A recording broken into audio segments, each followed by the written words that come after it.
The rain battered the streets of Brooklyn, a relentless drumbeat that drowned out the world. But inside the cafe, it was just us, me, my coffee, and the ghost of a love I'd buried a decade ago. I stared at the man across from me, his pen scratching across the pages of a worn journal, oblivious to the storm raging inside me. His name was Eli, my husband, and he was writing about a boy he'd loved and lost. A boy he didn't know was sitting right in front of him.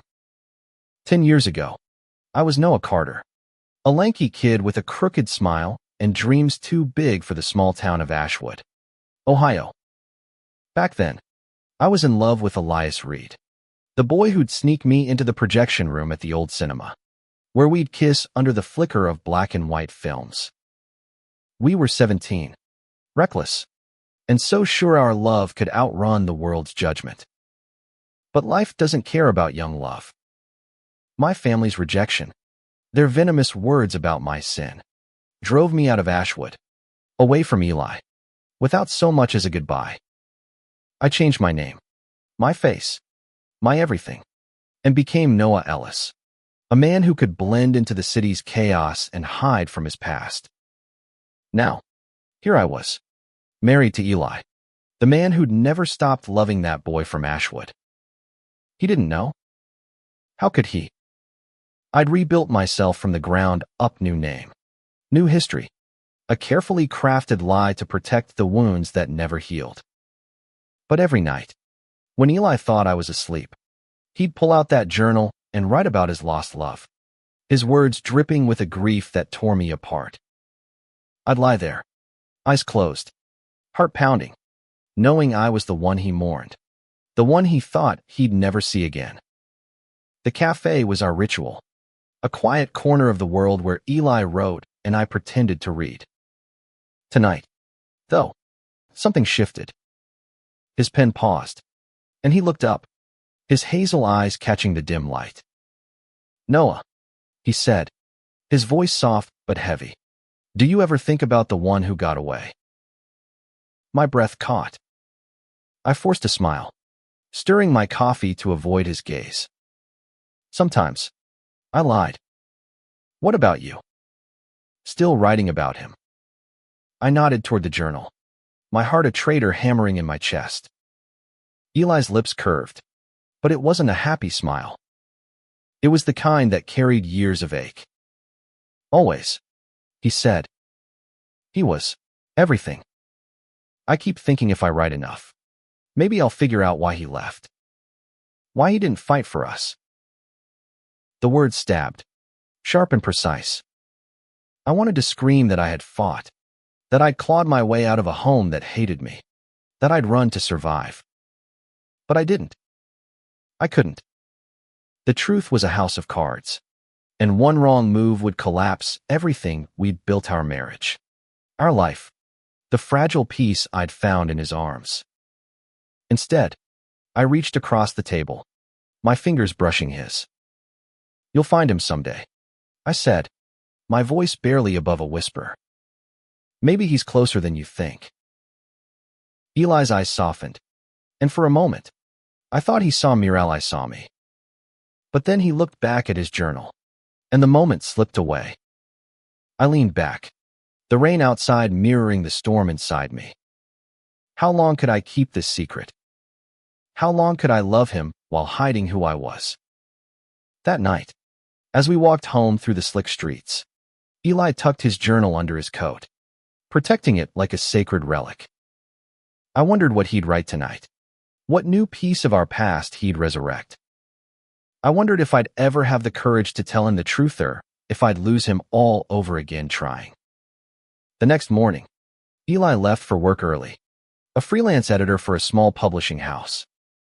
I stayed behind in our cramped apartment, the journal sitting on his desk like a ticking bomb. I'd never read it out of respect, out of fear, but today, the pull was too strong. My hands trembled as I opened it, the pages filled with Eli's neat, slanted handwriting. Each entry was a letter to me, to the boy he'd lost, raw and unfiltered. "Dear Noah, I saw you in a stranger's face today, in the way he tilted his head when he laughed. I keep looking for you. But you're gone. Why didn't you tell me you were leaving? I slammed the journal shut, my chest tight. I'd left because my father had called me an abomination, because my mother had prayed for my soul while packing my bags. I'd left because staying meant losing myself. But Eli didn't know that. He thought I'd abandoned him, that I'd chosen to walk away. I spent the day pacing, the weight of his words sinking deeper. By the time Eli came home, I'd made a decision. I couldn't tell him everything not yet, but I could give him a piece of the truth. Maybe it would be enough. That evening, over dinner, I took a shaky breath. Eli, what if your lost love didn't leave because he wanted to? What if he had no choice? Eli froze, his fork halfway to his mouth. What do you mean? I swallowed, choosing my words carefully. Maybe he was scared. Maybe he was running from something bigger than both of you. His eyes narrowed, searching my face. Noah, why are you asking this? I shrugged, forcing a casual tone. Just curious. Your writing, it's so vivid. It makes me wonder. He didn't push, but I could see the gears turning. For the first time, I felt the edges of my secret fraying, like a thread about to snap. I didn't know how much longer I could hold it together or what would happen when it broke. The days that followed were a tightrope walk. Eli's question lingered in the air, unspoken but heavy, and I felt his eyes on me more often, like he was trying to solve a puzzle he didn't know he was holding. I threw myself into work, managing a small bookstore in Manhattan, hoping the chaos of inventory and customers would drown out the guilt gnawing at me. But every evening, when we sat in our apartment, the journal would appear, and Eli would write, his face a map of longing I couldn't unsee. One night, he broke the silence. Noah, can I read you something? His voice was tentative, his fingers tracing the edge of the journal. My stomach twisted, but I nodded. Of course. He cleared his throat, his eyes fixed on the page. Dear Noah, I keep dreaming of you. We're back at the cinema, and you're laughing, your hand in mine. I wake up and you're gone, but I swear I can still feel you. Why does it hurt so much after all this time? I stared at my hands, my nails digging into my palms. The words were a mirror, reflecting a past I'd tried to erase. I wanted to tell him God. I wanted to, but the fear was a vice around my throat. What if he hated me for lying? What if the truth shattered us? That's beautiful, I managed, my voice thick. He must have been someone special. Eli looked at me, his gaze piercing. He was. Sometimes I feel like he's still out there, waiting for me to find him. The air felt too thin, the room too small. I stood, muttering something about needing water, and fled to the kitchen. My hands shook as I filled a glass, the weight of a decade's worth of secrets pressing down. I had to tell him. But how do you confess that you're the ghost haunting your husband's heart? The next day, I found a way to test the waters. We were walking through Central Park, the autumn leaves crunching under our feet, when I brought up Ashwood. Ever miss Ohio? I asked, keeping my tone light. Eli shrugged, kicking a leaf. Sometimes. It's where I met Himmy first love. But it's also where I lost him. Small towns, they can be cruel. I nodded, my heart racing. What was it like, growing up there? He paused, his breath visible in the crisp air. It was suffocating. Everyone knew your business. If you didn't fit in, they made sure you felt it. Noah got the worst of it. His family, he trailed off, his jaw tightening. I swallowed, my voice barely steady. What happened to him? Eli's eyes darkened. I don't know. One day he was there. The next he was gone. No note. No call. Just gone. I thought maybe he was ashamed of us. Of me. The words hit like a punch. He wasn't ashamed, I said, too quickly. Eli's head snapped up, and I cursed myself. I mean, from what you've said, it sounds like he loved you. Maybe he just couldn't stay. Eli studied me, his expression unreadable. You sound like you know him. I forced a laugh, my heart pounding. I just know you. And anyone who loved you wouldn't walk away without a reason. He didn't respond, but the silence was loud. That night, he wrote longer than usual, his pen moving with a fury I hadn't seen before. I lay in bed, pretending to sleep, listening to the scratch of his pen, each stroke a reminder of the truth I was too scared to face. The turning point came a week later. Eli's best friend, Mara, invited us to a gallery opening in Soho. The event was crowded, the air thick with wine and pretension, but Eli seemed distracted, his journal tucked under his arm like a shield. Mara, sharp as ever, noticed. You okay, Eli? She asked, nudging him. He gave a half-smile. Just thinking about the past. She glanced at me, then back at him. You're always thinking about the past. Maybe it's time to let it go. I froze, the words cutting deeper than she could know. Eli's jaw tightened, but he didn't argue. Later, as we walked home, he was quiet, his journal clutched tightly. I couldn't take it anymore. Eli, I said, stopping in the middle of the sidewalk. What if you could find him? You're Noah. What would you say? He turned to me, his eyes searching mine. I'd ask him why. Why he left. Why he didn't trust me enough to stay. And I'd tell him I never stopped loving him. My throat closed, tears burning behind my eyes. I wanted to tell him then, to spill everything, but the fear was too strong.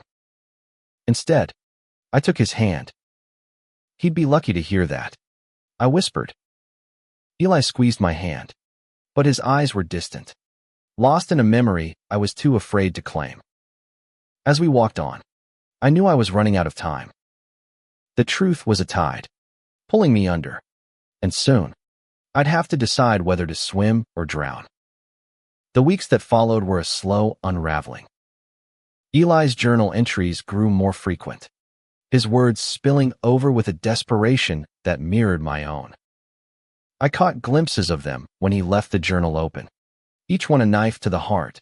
Dear Noah, I saw you in the crowd today, but it wasn't you. It never is.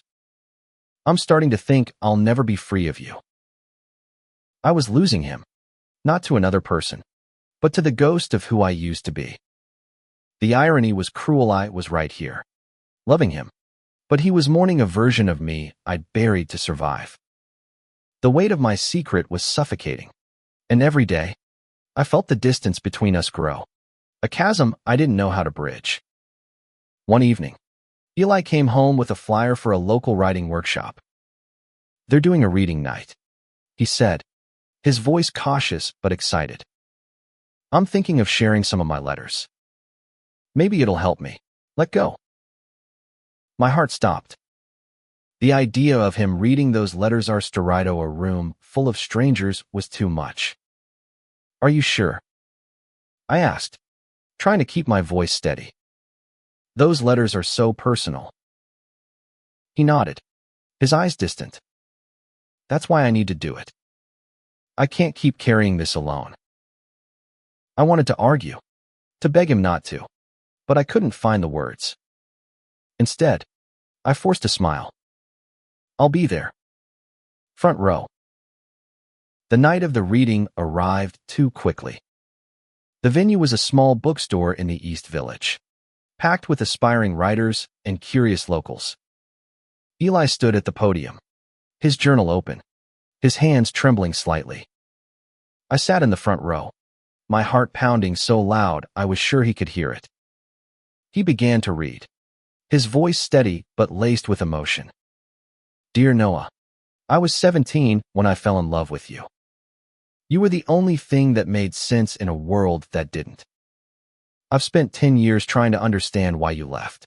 But all I have are these letters. These pieces of a heart you broke. The room was silent, every word landing like a stone. I gripped the edge of my chair, tears threatening to spill. He was telling our story, but he didn't know I was part of it.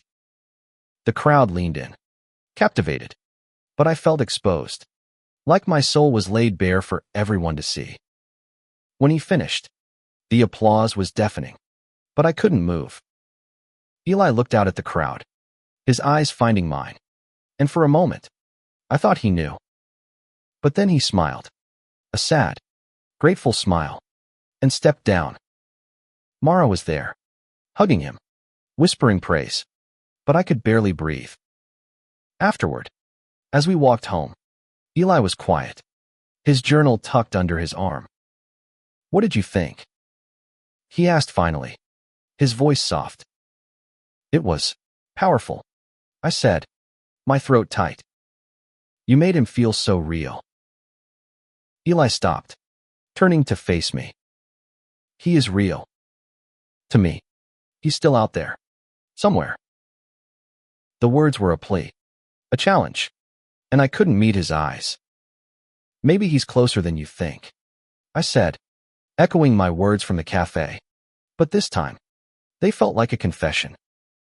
Eli's brow furrowed, and for a moment, I thought he'd push, but he just nodded and kept walking.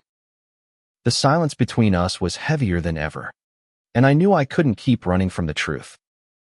But telling him meant risking everything: our marriage, his trust, the life we built. I wasn't sure I was strong enough. The next day, I found myself at the bookstore, staring at the shelf where Eli's journal sometimes sat. It wasn't there he'd taken it to work, but the absence felt like a sign. I had to do something, anything, to stop this slow bleed. That evening, I suggested we visit Ashwood for the weekend. A change of scenery, I said, my voice casual despite the panic in my chest. Maybe it'll help you find some closure. Eli looked surprised but agreed. Maybe you're right, he said. Maybe going back will help me let go. I nodded, but inside, I was screaming. Going back to Ashwood meant facing the past I'd fled, the family that had disowned me, the town that had suffocated me. But it was the only way I could think to bring Eli closer to the truth without destroying us. We booked a rental car and drove out on Friday, the road stretching before us like a thread connecting past and present. As we crossed the Ohio state line, my hands tightened on the wheel. Eli was quiet, his journal open in his lap, his pen idle. I wondered what he was thinking, if he felt the pull of our shared history as strongly as I did. Ashwood hadn't changed much. The same tired Main Street, the same church steeple piercing the sky. We checked into a small inn, and that night, as Eli slept, I slipped out to the old cinema. It was abandoned now, the marquee dark, but standing there, I could almost hear our laughter, feel his hand in mine. I sank to the ground, tears streaming down my face, and whispered the truth I couldn't yet say aloud. I'm still here. Eli. I never stopped loving you. Ashwood was a time capsule, every corner a memory I tried to forget. The diner where Eli and I shared milkshakes, the park where we'd lie under the stars, the cinema where we'd carved our initials into the projection room wall. Being back here with him, pretending to be Noah Ellis, the man who'd never set foot in this town, was like walking through a dream where I was both actor and audience. Eli seemed different here, quieter, his eyes lingering on places that held pieces of our past.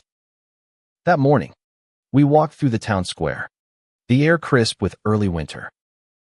He stopped in front of the cinema, its faded sign a ghost of its former self. This is where I fell in love, he said, his voice barely above a whisper. My heart stuttered. With him. I asked, playing the part of the curious husband. Eli nodded, his gaze distant. We'd sneak in after hours. He loved old movies Casablanca, Rebel Without a Cause. He said they made him feel like he could be someone else. I swallowed, the memories flooding back. Sounds like he was lucky to have you. Eli's laugh was bitter. I thought so, too. Until he left. The words stung, but I couldn't correct him. Not yet. Instead, I took his hand, squeezing it gently. Let's go inside, I suggested. Maybe it'll feel like he's still here. The cinema was locked, but the side door was ajar, a relic of neglect. We slipped inside, the air thick with dust and memories. The projection room was just as we'd left it, the walls still bearing our initials, N, C, plus E, R. Eli froze when he saw them, his fingers tracing the carved letters. He was here, he whispered, his voice breaking. God, Noah, it feels like he's still here. I couldn't speak, couldn't move. The truth was so close, clawing its way to the surface, but I was paralyzed by fear. What if he didn't forgive me? What if he saw the lie before he saw the love? Eli turned to me, his eyes wet. Why does it still hurt so much? I stepped closer, my hand resting on his shoulder. Because you loved him. And love like that, it doesn't just go away. He leaned into me, his forehead against mine, and for a moment, I thought I could tell him. But then he pulled back, wiping his eyes. I need to keep looking for him, he said. I need to know why. We left the cinema, the weight of his words settling over me like a fog. That night, at the inn, Eli wrote in his journal, his pen moving with a quiet intensity. I lay in bed, staring at the ceiling, my mind racing. I had to tell him, but Ashwood was unraveling me, pulling me back to the boy I'd been, the boy who'd run. The next day, we visited the town library, where Eli wanted to look through old newspapers for clues about his Noah's disappearance. I played along, my heart pounding as we sifted through articles from 10 years ago. Then, I saw Ida's small headline buried in the local section, "Local teen disappears after family dispute." Eli's breath caught as he read it. This could be him, he said, his voice trembling. The article was vague, mentioning a troubled teen leaving town after a falling out with his parents. But it was enough. Eli's hands shook as he copied the date and details, his face a mix of hope and dread. Do you think it's him? I asked, my voice barely steady. Eli looked at me, his eyes searching. It has to be. But why didn't he tell me? Why didn't he let me help? I wanted to scream that I'd been 17, scared, and alone, that I'd thought running was my only choice. But I just shook my head. Maybe he didn't know how. Eli's jaw tightened, and he turned back to the article, his silence louder than any words. That night, he barely spoke, his journal open but untouched. I knew he was piecing it together, and I was terrified of what he'd find. The next morning, Eli insisted on visiting the church where my parents used to drag me every Sunday. It was a risk, but I couldn't say no without raising suspicion. The church was the same cold, imposing, its stained glass windows casting judgment on anyone who didn't fit its mold. Eli walked the aisles, his eyes scanning the pews as if he could find me there. This is where his family went, he said, his voice low.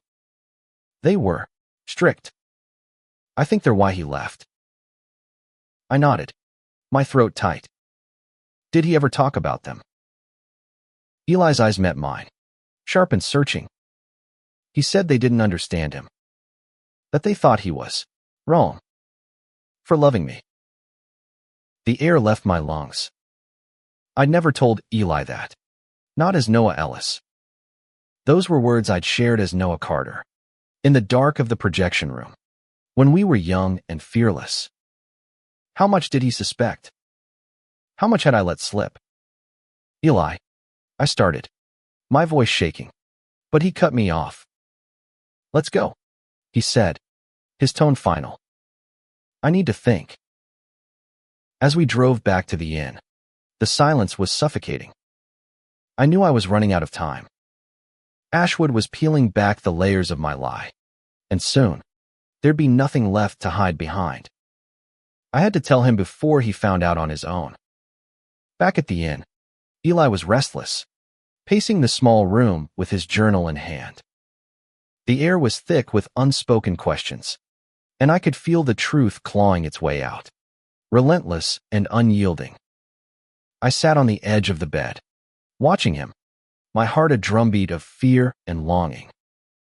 Every moment in Ashwood was stripping away the distance between Noah Carter and Noah Ellis, and I didn't know how much longer I could hold the two apart. Eli stopped, turning to me with an intensity one hadn't seen before. Noah, why are you so invested in this? In him. The question hit like a spotlight, exposing every crack in my facade. I opened my mouth, but no words came. My carefully built walls were crumbling, and I was too tired to keep them up. Because I see how much it hurts you, I said finally, my voice barely steady. I want you to find peace. He studied me, his eyes narrowing. There's something you're not telling me. My breath caught. He was so close, too close. I wanted to confess, to let the truth spill out and be done with it. But the fear was a chain around my heart. What if he couldn't love me as Noah Ellis, knowing I'd lied? What if the past was too heavy to carry into our future? Before I could respond, Eli's phone buzzed. It was Mara, checking in. He stepped outside to take the call, leaving me alone with his journal. It sat on the table, open to a page I hadn't seen before. My hands trembled as I read, Dear Noah, I'm starting to think you're still here. There's something in my husband's eyes, something familiar, like you're hiding in plain sight. Am I crazy? My heart stopped. He was piecing it together, faster than I'd expected. The room spun, and I sank into a chair, the journal staring back at me like an accusation. I had to tell him tonight, before he figured it out and hated me for it. When Eli returned, his face was softer, but the tension was still there. Mara says I'm obsessed, he said, half laughing. Maybe she's right. Maybe I need to let you go. The words were a knife, twisting in my chest. Don't, I said, too quickly. I mean, don't give up on him. Not yet. Eli's brow furrowed, and he stepped closer. Noah, what's going on with you? You've been different since we got here. I stood, my hands shaking. This was it. I couldn't run anymore. Eli, there's something I need to tell you, I said, my voice breaking. But I'm scared it'll change everything. He froze, his eyes locked on mine. Tell me. I took a deep breath, the words heavy on my tongue. I'm not who you think I am. I mean, I am. But I stopped, my throat closing. How do you tell someone you're the ghost they've been chasing? Eli's face paled, his voice barely a whisper. What are you saying? I closed my eyes, the memories flooding back our first kiss, the nights we'd spent dreaming of a future that seemed impossible. I'm Noah Carter, I said finally, the words tearing free like a dam breaking. I'm the boy from Ashwood, the one you loved. I never stopped loving you, but I had to leave. My family, they made it clear I wasn't welcome. I changed my name, my life, everything, to survive. I didn't know how to tell you. The silence was deafening. Eli stared at me, his expression a mix of shock, pain, and something I couldn't read. "You're Noah," he said, his voice trembling. "All this time, you were right here." I nodded, tears streaming down my face. "I wanted to tell you. Every day, I wanted to. But I was so scared you'd hate me for lying, for leaving you." Eli's hands clenched, his jaw tight. "You let me think you were gone. You let me grieve you, write about you, while you were right here, sleeping next to me." "I know," I whispered. "I'm so sorry, Eli. I thought I was protecting you, protecting us." He turned away, his shoulders rigid, and for a moment, I thought I'd lost him. The room felt too small, the air too thick. I waited, my heart in my throat, for him to say something, anything. Finally, he spoke, his voice low and raw. "I need time, Noah. I need to process this." I nodded, my chest aching. "Take all the time you need. I'll be here."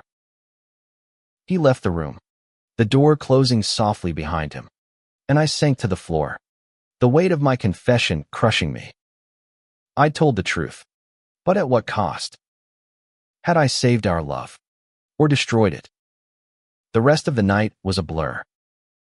Eli didn't come back until dawn, his eyes red, his journal clutched in his hands. He didn't speak, just sat on the bed, staring at the floor. I wanted to reach for him, to hold him, but I didn't know if I had the right anymore. The drive back to New York was a study in silence. Eli stared out the window, his journal unopened in his lap, while I gripped the wheel, every mile a reminder of the chasm between us. I'd laid my truth bare, but instead of freedom, it felt like I'd handed him a wound he didn't know how to heal. Ashwood faded in the rearview mirror, but its ghost clung to us, heavy and unrelenting. Back in our apartment, Eli retreated into himself. He went through the motions: work, dinner, sleep, but his eyes avoided mine, his touch absent. The journal, once a constant presence, stayed closed, tucked away in a drawer. I didn't know if that was better or worse. Every night, I lay awake, replaying our years together, wondering if I'd destroyed the only home I'd ever found. A week passed, then two. Mara noticed the tension when we met for coffee, her sharp eyes flicking between us. "What's going on with you two?" she asked, her tone gentle but firm. Eli shrugged, stirring his coffee. "Just working through some things." I forced a smile, but Mara wasn't fooled. Later, when Eli stepped away, she leaned in. "Noah, whatever it is, you need to fix it. I've never seen him like this." I nodded, my throat tight. "I'm trying." But trying wasn't enough. I knew I had to give Eli space, but the waiting was agony. I threw myself into work, reorganizing the bookstore shelves, anything to keep my hands busy and my mind quiet. But every quiet moment brought his words back. "You let me grieve you." One evening, I came home to find Eli sitting on the couch, the journal open in his hands. My heart leaped, then sank. He looked up, his eyes raw but steady. "I read through my letters again," he said. "Every single one." I sat across from him, my hands clasped to keep them from shaking. "And?" He exhaled, his voice low. "They're all about you. Every word, every memory. But they're also about me, about how I've been stuck, holding on to a ghost. And now, I don't know who you are. Noah Carter, Noah Ellis. I don't know how to love both." The words cut, but they were honest, and I clung to that. "I'm still me," I said, my voice breaking. "I'm the boy who loved you in Ashwood, and I'm the man who loves you now. The lies, they were to protect myself, not to hurt you." Eli's eyes softened, but the pain was still there. I believe you, he said. But it's not just about the lies. It's about the years I spent thinking you were gone, while you were right here. I don't know how to let that go. I reached for his hand, and this time, he didn't pull away. Then let's figure it out together, I said. I'll do whatever it takes. Eli. I love you then. Now. Always. He didn't respond, but he squeezed my hand, a small gesture that felt like a lifeline. Over the next few days, we started really talking. I told him about my family, the night I left, the years I spent rebuilding myself. He listened, his face a mix of anger and empathy. And slowly, the distance between us began to shrink. One night, he pulled out the journal again, but this time, he handed it to me. Write something, he said. Tell me who you are now. My hands shook as I took the pen. I wrote about the boy who'd loved him, the man who'd found him again, and the fear that had kept me silent. When I finished, I handed it back, my heart in my throat. Eli read in silence, his expression unreadable. When he looked up, his eyes were wet. This is you, he said. Not just Noah Carter, not just Noah Ellis. You. I nodded, tears spilling over. I'm yours, Eli. If you'll have me. He didn't answer with words. Instead, he pulled me into his arms, his embrace tight and fierce, like he was afraid I'd disappear again. For the first time in weeks, I felt like I could breathe. But healing wasn't instant. There were still moments of doubt, of questions that lingered. Eli needed time to reconcile the boy in his letters with the man in his life, and I needed to learn to forgive myself for the years I'd stolen from us. We started small date nights at the cafe, walks through the park, moments where we rebuilt trust one touch, one word at a time. Winter settled over New York, blanketing the city in snow and quiet. Eli and I were finding our way back to each other, but it was a slow dance, each step careful and deliberate. The journal became a shared space, a place where we wrote to each other not just about the past, but about who we were now, who we wanted to be together. It was messy, sometimes painful, but it was ours. One evening, as we sat in our cafe, Eli pushed the journal toward me. Your turn, he said, a small smile playing on his lips. I opened it, my pen hovering over the page. Dear Eli, I wrote, I've spent so long hiding from you, from myself. But sitting here, watching you sip your coffee, I know I'd choose you every time, no matter the cost. I slid it back, my heart racing. Eli read it, his smile growing. You're getting sappy, he teased, but his eyes were warm, and he reached for my hand. The moment was interrupted by a familiar voice, Mara, bursting into the cafe with her usual energy. You two look cozy, she said, sliding into the booth. What's the deal? You're writing love letters now. Eli laughed, a sound I hadn't heard in weeks. Something like that. Mara raised an eyebrow, sensing the shift. Okay, spill. What's changed? I glanced at Eli, unsure how much he wanted to share. He took a deep breath, his hand tightening around mine. Noah told me something big, he said. It's complicated, but we're working through it. Mara's eyes flicked to me, curious but kind. Good, she said. You two are too stubborn to give up on each other. Her words stayed with me, a reminder that love wasn't just about the big moments, it was about the choice to keep going, even when it hurt. Eli and I were choosing each other, day by day, and it was enough.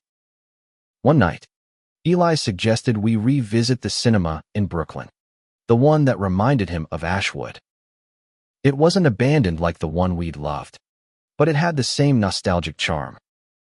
We bought tickets to an old black and white film, And as the lights dimmed, Eli leaned close, his hand finding mine. "This feels like us," he whispered. "Like before." I smiled, my heart full. "It's better," I said. "Because we're here now, together." The film played, but I barely watched, too caught up in the warmth of his hand, the steady rhythm of his breathing. For the first time, I felt like Noah Carter and Noah Ellis were one person, loved by the man beside me. But the past wasn't done with us. A week later, Eli got a call from Ashwood. An old friend had found a box of my things, left behind when I fled. Photos, letters, a mixtape we'd made together. Eli insisted we go back to retrieve it, and though my stomach churned at the thought, I agreed. This was part of healing, part of facing what I'd run from. Ashwood felt different this time, less like a cage and more like a memory I could finally confront. The friend, a former classmate named Sarah, met us at the diner. She handed Eli the box, her eyes lingering on me. "You look familiar," she said, frowning. I froze, but Eli stepped in, his voice calm. "He gets that a lot," he said, his hand on my arm, grounding me. Sarah didn't press, but the encounter rattled me. As we drove back to the inn, Eli opened the box, pulling out a photo of us at 16, laughing under a tree. "Look at us," he said, his voice soft. "We were so young." I nodded, tears prickling my eyes. "We thought we could take on the world." Eli looked at me, his expression serious. "We still can. You know. Together." The words were a promise, one I clung to as we sorted through the box, each item a piece of our shared history. The mixtape was the hardest songs we'd chosen for each other, a soundtrack to a love we thought we'd lost. We played it that night, the music filling the room, and for the first time, I felt like we were whole. Spring came to New York, and with it, a sense of renewal. Eli and I were stronger, our love tempered by the truth and the work we'd put into rebuilding it. The journal was still part of our lives, but now it held new stories, letters we wrote to each other about the future, about the life we were building. The ghost of Noah Carter was no longer a shadow between us. He was part of me, part of us, a reminder of how far we'd come. One evening, Eli suggested we host a small gathering at our apartment, just Mara and a few close friends. It was a risk opening our world to others after so much had changed, but it felt right. As we set out food and wine, Eli pulled me aside, his eyes bright. "I want to read something tonight," he said. "Not just to you, but to everyone. Is that okay?" My heart skipped, but I nodded. "Whatever you want to share. I'm here." The apartment filled with laughter and conversation, the warmth of friends, a balm after months of tension. When Eli stood to read, the room quieted, all eyes on him. He opened the journal, his voice steady and clear. "Dear Noah, I spent years searching for you, writing to you, thinking you were gone. But you were here, loving me, even when I didn't know it. You're my past, my present, my future, and I'm never letting you go again." The room erupted in applause, but I barely heard it. Tears streamed down my face as I crossed the room, pulling Eli into my arms. "I love you," I whispered, my voice thick. "Then, now, always." He kissed me, soft and sure, and for the first time, I felt free, not from the past, but with it. Our friends cheered, Mara wiping her eyes, and the night became a celebration of us, of love that had survived the odds. Later, as we cleaned up, Eli handed me the journal. "One more?" he said, smiling. "For us." I opened it, my hand steady as I wrote, "Dear Eli, I ran from you once, but I'll never run again. You're my home, My heart. My everything. Here's to forever. I handed it back, and he read it, his smile brighter than the city lights outside. We stood together, the journal between us, a testament to a love that had been lost, found, and made whole again. The years that followed weren't perfect. There were still moments of doubt, of old wounds aching, but we faced them together. We traveled back to Ashwood one last time, not to confront the past, but to reclaim it.